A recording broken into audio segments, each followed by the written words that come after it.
नमस्कार, सुप्रभात मित्रांनो।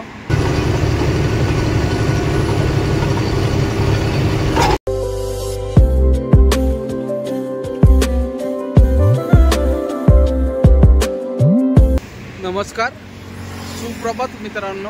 आजच्या नवीन ब्लॉगमध्ये तुम्हा सर्वांचं स्वागत। सकाळचे 8 वाजलेत मित्रांनो। आत्ता चित्रदुर्गला आलोय आम्ही। इथून अजून बँगलोर 200 किलोमीटर आहे। रात्री गाडीचा टायर पंक्चर झाला, त्याच्यामुळं जरा वेळ लागला। त्याच्या आतापर्यंत जवळपास गेलो असतो। तिथं 2-1 तास गेले आमचे कमीत कमी टायर पंक्चर काढायला। पहिली गोष्ट भेटतच नव्हतं टायर नव्हतं पंक्चर काढायला।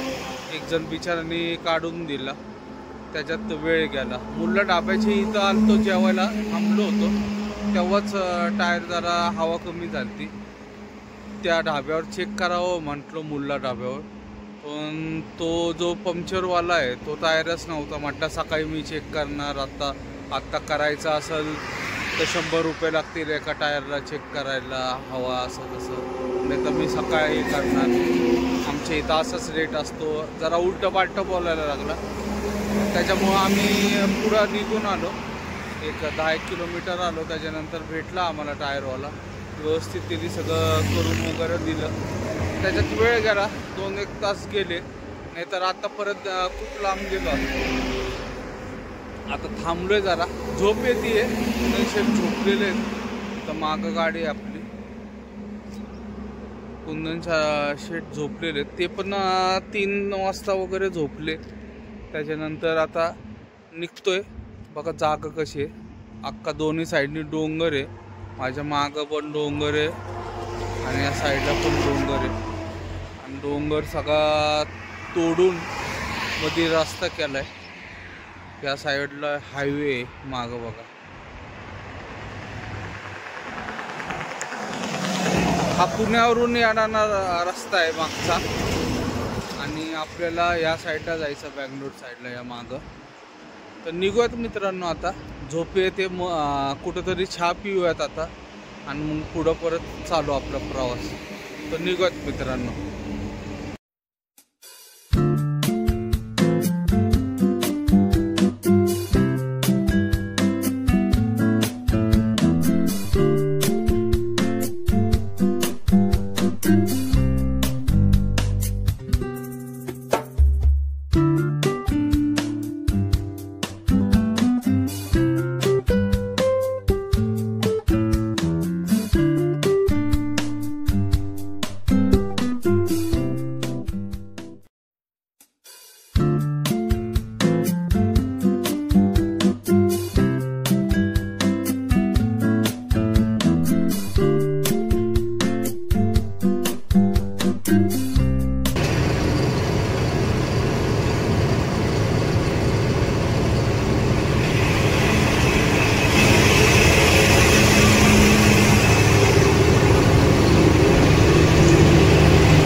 मित्रांनो, दुपारचे 2:15 वाजलेत।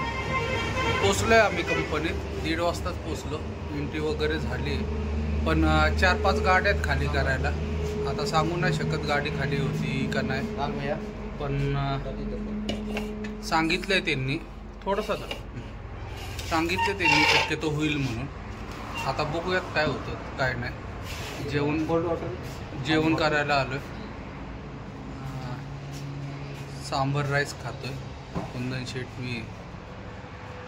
बघूया काय होतं काय नाही। कुंदन शेठचं तर लय आवडतं आलं। आणि सगळ्यात मेन म्हणजे गोष्ट आज एक वाईट झाली, माझा मोबाईल फुटलाय। मागच्या साईडनी डिस्प्ले गेलाय, सगळा कॉर्नरला फुटलाय। आता दिवसाचा बोर्ड ऑफ झालाय। दाखवतो तुम्हाला आता फोटो काढून काय झालं आणि काय नाही। चालू आहे इथे, हेच भेटतं आजूबाजूला जेवण आहे, लांब जायला लागतं। तर कुंदन शेठ म्हणतात ते दत्तपेक्षा भारी सांबर राहायचे। खाऊन बघ. तर खाऊन बघूयात. खायला लागणार कारण की पर्याय नाही. या जेवायला मित्रांनो संध्याकाळचे 6:15 वाजले. गोडाऊनलाच आहे. यावेळेस जरा आमचा पुतळा झाला. गाड्या होत्या पहिले 5-6, त्याच्यामुळं काय गाड्या भरल्या खाली झाल्या नाही. आता आमची गाडी उद्याच खाली होईल. लोडिंगचे पण जरा प्रॉब्लेम चालू आहे. गाड्या भरत नाही तिथं. लोकलच्या गाड्या जास्त असल्यामुळं आपल्या गाड्या भरत नाही. यायला पण जरा उशीर झाला आज आम्हाला. सकाळी 9 वाजता मी झोपलो होतो शिराच्या इथं. त्याच्यामुळं परत 11 वाजता उठलो. त्यामुळे इथे यायला 1:30 वाजले. जरा लवकर आलो असतो तर फरक पडला असता. पण इथं जरी खाली झाली तरी चिकमंगळूरला जाऊन यावं. जरा 2-3 दिवस थांबायला लागणार आहे कारण की लोडिंगचा प्रॉब्लेमच आहे. बघू आता. उद्या तर खाली होईल आपली. चिकमंगळूरला जायला लागेल. आपल्या एका पार्टीचा लोड आहे पण तो फार शनिवारी आहे. जर काय नाही झाले तर तोच लोड भरायला लागेल. शनिवारी भरून रविवारी पुण्यात, सोमवारी गाडी खाली होईल. बघत काय होतं काय नाही. आता चाललोय जेवायला. लवकरच जेवायला चाललोय कारण की दुपारी भात खाल्ला होता फक्त.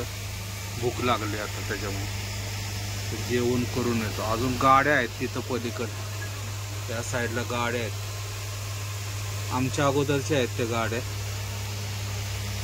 होईल पण उद्या दुपारपर्यंत आमची गाडी खाली होईल. आता जेवण करून येतो मित्रांनो.